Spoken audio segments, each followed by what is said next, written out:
आजको यस भिडियोमा भने यदि तपाईले फेसबुक चलाउनुहुन्छ भने तपाईको फेसबुक आइडी कुन डिभाइसमा लगइन छ भनेर चेक गर्नको लागि र कहिलेकाहीँ बाइ चान्समा तपाईको पासवर्ड ह्याक भएर या कसै साथीहरूले थाहा पाएर तपाईको फेसबुक आइडी अरु डिभाइसमा चलाइरहेको छ भने त्यस्तो खण्डमा तपाईलाई थाहा भएको हुँदैन र त्यस्तो खण्डमा तपाईले आफ्नै मोबाइलको फेसबुक आइडीमा गएर तपाईले चेक गर्न सक्नुहुन्छ मेरो फेसबुक आइडी कुन डिभाइसमा चलिरहेको छ भनेर चेक गर्न सक्नुहुन्छ। मैले यसैको टपिकमा मैले छोटो भिडियो बनाएको छु। तपाईले यो भिडियोलाई स्किप नगरी लास्टसम्म हेर्नु होला र हाम्रो युट्युब च्यानलमा नयाँ हुनुहुन्छ भने हाम्रो युट्युब च्यानललाई सब्स्क्राइब गरेर हामीसँग जोडिनु होला।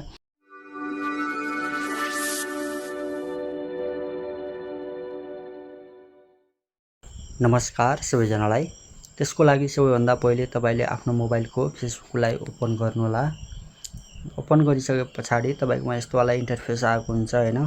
अनि यहाँ थ्री डट लाइनमा क्लिक गर्नु होला। यहाँको यसमा क्लिक गरिसके पछाडी तपाईको यस्तो वाला नयाँ इन्टरफेस देख्न सक्नुहुन्छ।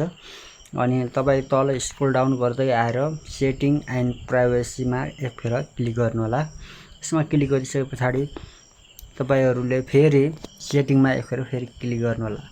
सेटिङमा क्लिक गरिसके पछाडी तपाईलाई यहाँ देख्न सक्नुहुन्छ सिक्युरिटी एन्ड लगइन। यसमा एकफेर क्लिक गर्नु होला। यसमा क्लिक गरिसके पछाडी तपाईले यहाँ देख्न सक्नुहुन्छ वेयर यु आर लग्ड इन भनेछ।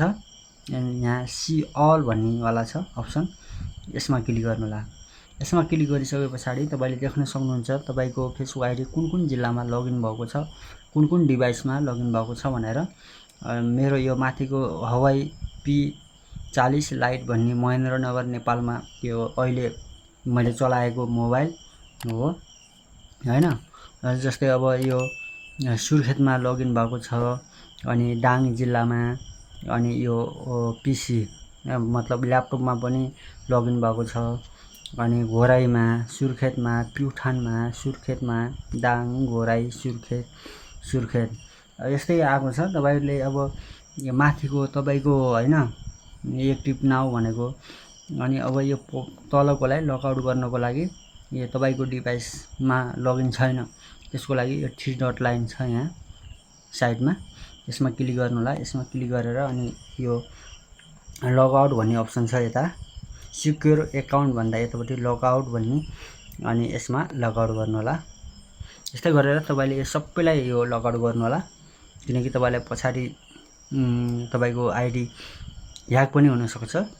यस्तै गरेर तपाईहरुले आफ्नो मोबाइलको कुन डिभाइसमा लगइन छ भनेर चेक गर्न सक्नुहुन्छ। आजको भिडियो यति नै भयो। हस् त, धन्यवाद।